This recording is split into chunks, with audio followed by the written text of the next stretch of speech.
A little while ago, I found this chart on Reddit's Iceberg Charts subreddit containing a whopping 4,000 entries.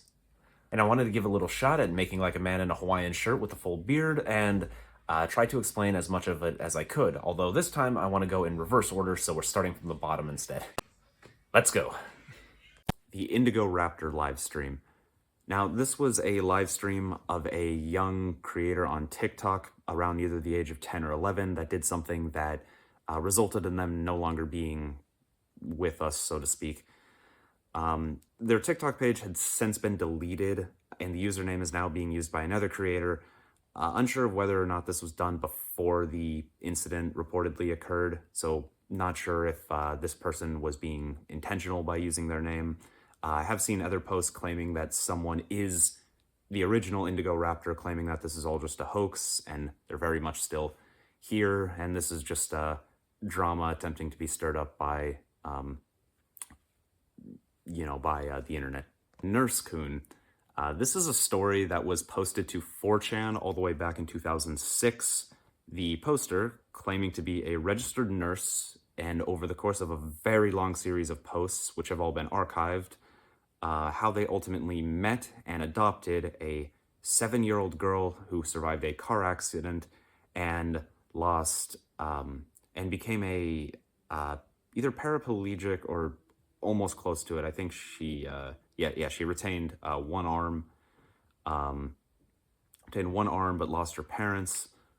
And the poster claims that this is a true story, although it's difficult to verify, as people have attempted to look into the personal information of the creator, claiming that they lived in either Maryland or Washington, D.C., but there were no car accidents matching this description around the time that they claim it happened. And also the issue with adoption is because it is considered a violation of medical ethics for doctors to have any sort of personal or medical professionals to have any sort of personal relationship with their patients or their charges in their care. Adopting a child might actually be a violation of medical ethics. And I did look up other stories and find that people actually have been punished and for doing things like this. So it seems very unrealistic. So it's likely more just a fictitious story, but back in the day, I believe this was actually quite a famous story on 4chan. Meat stations. This is a conspiracy theory outlined on the website Wondergressive. Wondergressive, you'll be hearing from them again later, but essentially this just states that there are large meat processing plants hidden throughout the world from the public eye, processing and trading exotic and rare animals for human consumption. The conspiracy doesn't identify any particular group behind this conspiracy. Government officials, criminal organizations. It doesn't really seem like there's a ton of depth to this theory.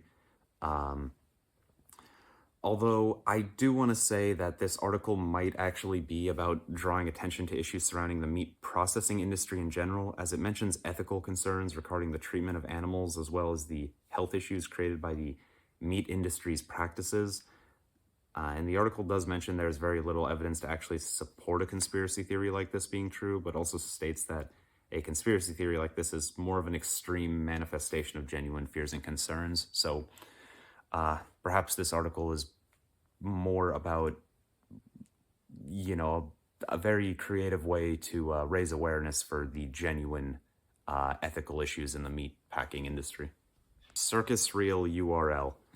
So this was a shock website back in the day, which was supposedly removed due to its extreme content, whether by moderators of the search engines or by the creators themselves.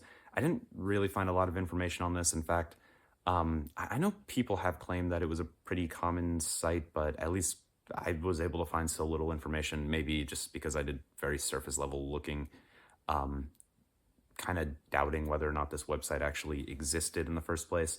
I know shock websites aren't that difficult to find, but I didn't really find anything about this one specifically. Bhutanese shadow market.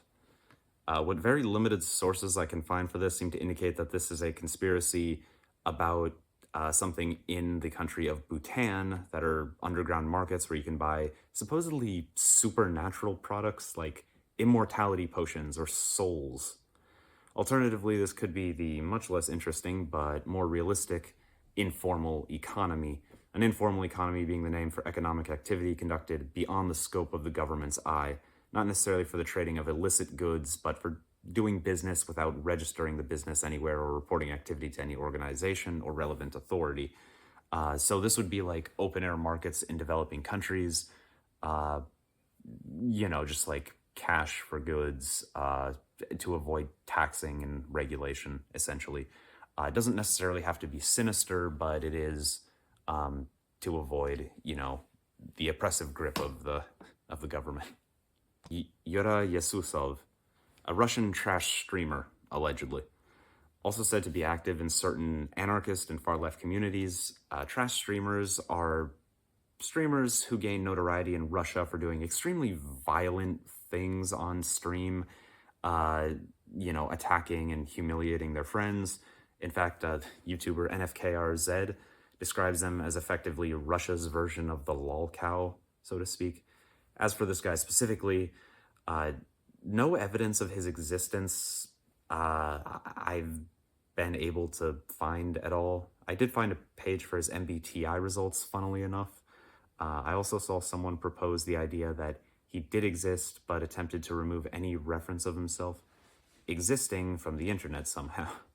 Although my guess is that he never existed at all and was another fabrication for the sake of creepy internet stories. Dark Force Kitty Fun and Brown Mouth. Okay, so these are originally entries that existed on another iceberg on the RPG Maker subreddit for an iceberg about RPG Maker games. And a quick look through the comment section reveals that a lot of other people also were searching for these and could find no evidence of their existence. That means that these were likely just added for the sake of spice, that the creator wanted to make it more interesting. Now, this is something that's been kind of annoying for a lot of people who make and analyze icebergs. A lot of entries often are fake things to just sort of misdirect people, or to either for the sake of misdirection or just to make the as like in jokes, or to make the charts seem more interesting than they are. And I'll try not to spend too much time on these in the future, but I just want to use this entry as kind of a clarification point. In fact, to give more of a clarifying point, I think I should also say that a lot of entries can be grouped into very similar types of things. Like, you're going to find a lot of just like weird, obscure YouTube channels, or websites that just are like art projects that are supposedly these weird, creepy websites, but they're just like art projects. And a lot of entries will just be kind of one-off things like that. So, Jose Angel Ramos Betts. So I do want to give a fair warning. This one is a bit of a heavier topic, as it does deal with real, genuine death. So in Mexico, there's a private school named the Colegio Cervantes Campus Bosque. In 2020, an 11-year-old boy by that name brought multiple firearms to the school, and while dressed in a white t-shirt with the words "natural selection" written along it, with black suspenders, which was a near identical outfit to what Eric Harris wore on the day that he, along with Dylan Klebold, enacted the events of April 20th, 1999 at Columbine High School. And he ended up opening fire on a few of his classmates and teachers. One teacher, tragically, did not survive these events. And then Betts turned one of the firearms on himself, ending the incident. An extremely tragic and shocking event, but to get even more interesting and concerning is when you look at the boy's family situation. So his mom died shortly following his birth, and his dad had been arrested for drug trafficking afterwards. Then he went to live with his grandparents, who have also had a history of being accused of drug trafficking and were under investigation for having a history of large sums of money being transferred in and out of their bank accounts with little explanation for how they would be making so much money, along with his grandfather buying excessive amounts of luxury goods that, again, he had no reasonable means to actually obtain. Um, Now, whether or not these actions are related to his family situation or if it has to do with unrelated stressors is unknown, but that is some of the details we do know about the case. He did also have a YouTube channel where he uploaded videos of himself playing games, and it is kind of shocking to watch in retrospect when you think about how a child like that, of that age, doing normally, very childlike things like enjoying games, doing something like this is very kind of shocking to watch when you think about what happened afterwards. But platypus in the Baraboo River. So the Baraboo River is a tributary of the Wisconsin River in North America. And in case you don't know, in North America, platypuses, platypi, whatever, are not native to North America. But there is this one post that claims that, so on a forum called Zoo Chat, meant for conservationists and people interested in the topic of conservation, someone claimed that their elderly relative, upwards of 80 years old, had seen a platypus in the Baraboo River quite some time ago. And yeah, supposedly there's this legend floating around of a platypus, the wild platypus in the Baraboo River. But most people said it was probably just their old crazy uncle rambling on about stuff. If you do want to see a platypus in North America, though, you can check out the San Diego Zoo. I have no connection to that. I just also read that information. I just thought I should say that, share that with someone. Bat wings taste like February.neocities.org. So this one is an ARG or a general art project, as you might guess. So when you look on the website for this, the first homepage posits itself as some sort of company or organization that offers some sort of new experimental psychiatric or therapeutic treatment. But the website also hosts comics and a biography, supposed biography of the creator of this new therapeutic concept, who's supposedly a scientist who began their research at the age of 13, the ripe age of 13. And there's also a comment section that seems usable to this day, so if you'd be up for interacting with this community, you can go there right now and give it a shot. Blue Light Archive. So there are a few things that this could be referring to. The first thing I think is potentially an ARG.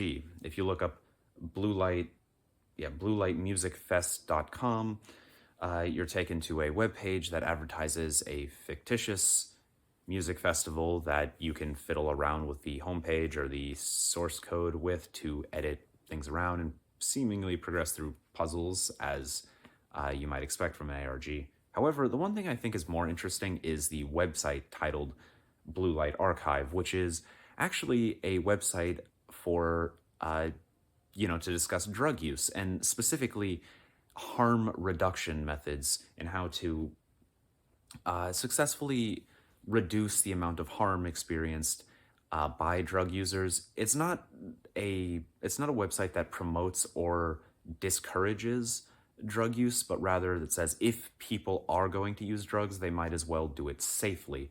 So it's something to sort of, keep people healthy as much as you can within the context of something that might not be the healthiest choice in the first place, but at least to try to do some little bit of good in the world. And I think that's a really interesting concept. So it's, and it seems like it's managed to be a fairly popular site and do some good work from what I've seen. So I think it's a very interesting project. New World Lucerne. Now, it seems that this is a collaborative world-building project that, some people on the internet have been working on writing short stories and books for this sort of world-building project, simply titled New World, about a fictional kingdom known as Lucerne. And it seems to be like a high fantasy medieval style setting. I haven't looked too much into it, but it seems like it could be an interesting project that sort of, see if they do anything new with storytelling. Either that or referring to the time that the New World Symphony was performed in Lucerne, Switzerland, perhaps. AnniesRoad.com. So the website with this domain name doesn't actually seem to have a lot going on with it, but it seems like it could be a currently progressing project. Either that or an ARG, and you're supposed to mess with the source code of the website or something, and I'm just too lazy to figure that out. But it does have there is an IMDb page with the title of Annie's Road that might be referring to something as well, maybe some type of art project or up and coming film. But another thing I thought was interesting is there is a website that contains a story about another Annie's Road that's supposedly a haunted road in the town of Totowa, New Jersey, in which there's a legend that a girl died in an automobile accident on a road near a cemetery within that town. And supposedly her soul still walks the streets of the area where she lost her life. So if you're ever in New Jersey around the city or town of Totowa, let me know if you've heard a legend like that. Analand. So this seemed to be a series of videos that focused on telling some type of seemingly horror story based off the style that they're all filmed in black and white, and it's kind of difficult to tell what's going on, that were hosted on a YouTube channel, I believe by the name of Analand, but it has since been deleted, and the videos were re-uploaded onto a channel titled Horror Library.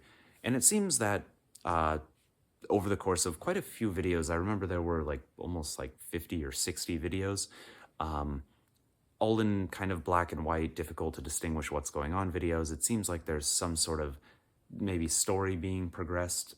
So it seems like it was another attempt at some sort of internet horror series, but it doesn't have a lot of traction currently.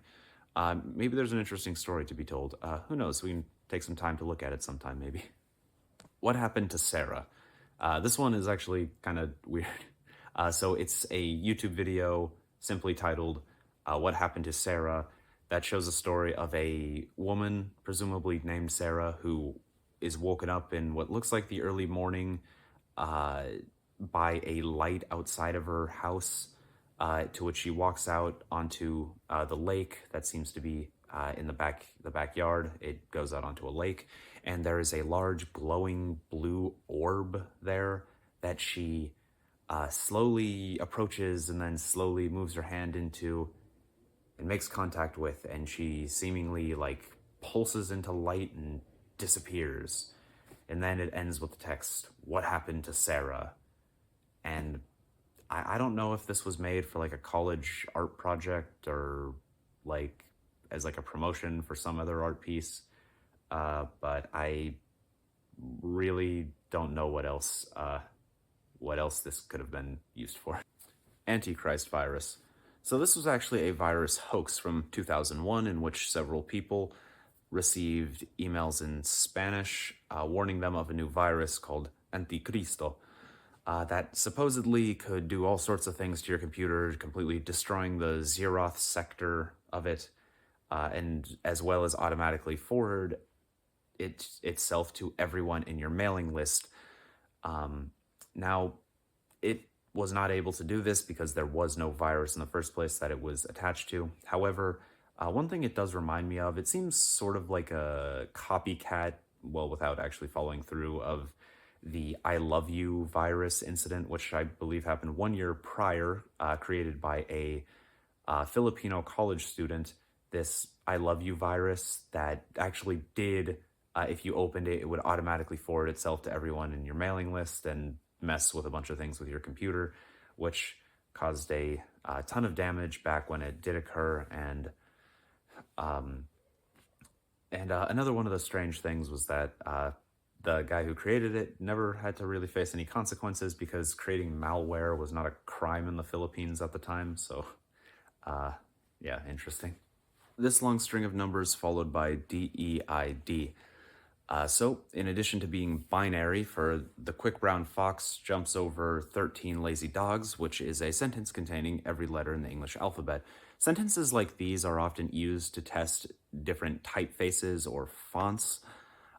So that's just another interesting thing. But it's also a YouTube channel that contains a couple of videos that host things that show some strange imagery paired with creepy sounds, And it seems to be another one of those types of YouTube channels where it was sort of an art project that someone wanted to try creating a few different things uh, to see how, I guess, creative they could test what exactly the meaning or point of all these things are. If someone wants to take the time to figure it out, they can, but that's essentially what it is. I I ain't reading this out loud, but uh, basically it's the name of a podcast on Spotify that the description of which seems to be less of a description of the podcast and more of just text of some presumably middle-aged man who seems to be very lonely, writing in extremely poor English about his missing for his younger days and covering a lot of adult materials. So if you're not really up for that or looking for that type of thing, I would suggest maybe you don't look in this more into this piece of information here. Um, but yeah, discussing that type of topic. So that is something you can make of that which you will. This seems to be another sort of horror type YouTube channel that hosts a couple of videos in black and white that depict different videos or imagery of seemingly something that tells some sort of overarching story that, again, you can take the time to piece together. But, you know, a brief glance sort of indicates that it's that type of thing. Also, the channel is from Japan, which for a lot of people on the internet, I hear that automatically makes it cooler. So there you go. RDBRRR. This is another YouTube channel that, unlike a lot of the previous entries, it doesn't seem like it's telling like any kind of a horror story, but it just seems to be audio testing sounds. To be honest, I'm not even sure how these things get found and put on these charts, but whatever the case, most of the sounds are extremely loud and kind of ear-piercing, and I feel like if you were to listen for any extended period of time, would cause some sort of damage to at least your hearing, if not anything else. Cinnabonal, as all of these ones are just completely black screens with audio. I don't know if it's either different audio effects or music, like attempts at making music. Just kind of random sounds that, alongside titles that all seem to be attempting to write out some sort of poetic phrasing. Like, for example, there's nothing wrong with insanity and chaos, and what lies in humans is as simple as complexity.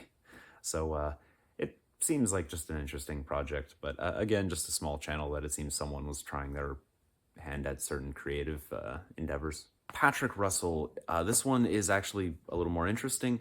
It seems to be a person, if I do have the proper person, who makes edits of certain popular, I believe either indie, maybe pop or rock music, and then adds more 80s drum machines and synth sound effects to them to create sort of synthwave versions of popular modern pop music.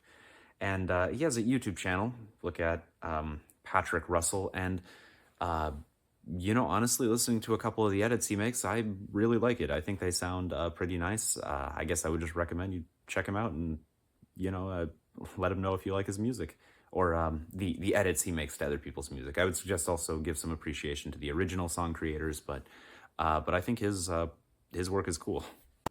Telecommunicator ARG. I literally could not find anything on this next entry. Anthrolumena.com.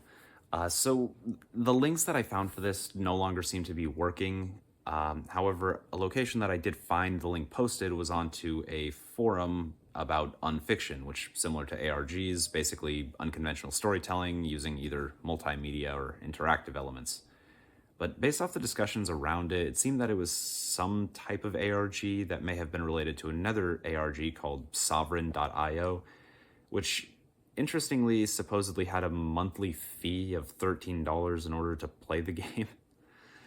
Considering the link to this site now links to a subreddit with the same name and the majority of the posts are all related to cryptocurrency, I'm getting kind of a nagging feeling that this has less to do with a game and was more intended as a money-making project or some type of scam, or at least poorly thought out project. Satan, Saturn, Cube, Hydra, Parasite, Flat Earth, Prism. What a word salad. So this is the name of the channel on BitChute. BitChute is a video hosting platform that is similar to YouTube, but they prioritize more free speech. But like a lot of platforms where free speech is their main tenet, it tends to attract more radical figures who get sort of kicked off of other platforms. So we have people on more extreme ends of the belief spectrum, like this owner of the channel, who uses this channel to promote a wide variety of conspiracy theories, uh, including referring to people as spirit walkers, claiming lizard people are in the government, claims that there are adrenochrome harvesting operations that the elites are doing, adrenochrome being a real chemical, but in this theory, it basically posits the whole blood harvesting theory. Uh, so essentially, this is just another sort of conspiracy theory channel. And honestly, it's kind of fun to watch for a few seconds. It might make you want to have some alcohol on hand, though. StarTrek.com. In addition to being an Australian shipping company, it's also a website dedicated to promoting conspiracy theories that seem to take the position that they oppose anyone in a position of power. There's an endless series of short sentences written in all caps, screaming about everything they don't like, all set to a backdrop of very amateur graphic design. And in one of the sidebars is a link or a bunch of links to collections of other websites that all seem to be promoting conspiracy theories themselves. I'd advise you exercise caution when exploring those links. Also, on each page down the center of the site, the entirety of George Orwell's 1984 is copy-pasted into the text of the website. Kijin Gaho. Kijin Gaho is a manga by Shintaro Kago, a manga artist famous for eroguro work, which is short for erotic grotesque, which if you know anything about it, it's definitely not for the faint of heart or for the weak-stomached. It essentially tries to turn very disturbing, uncomfortable imagery into art.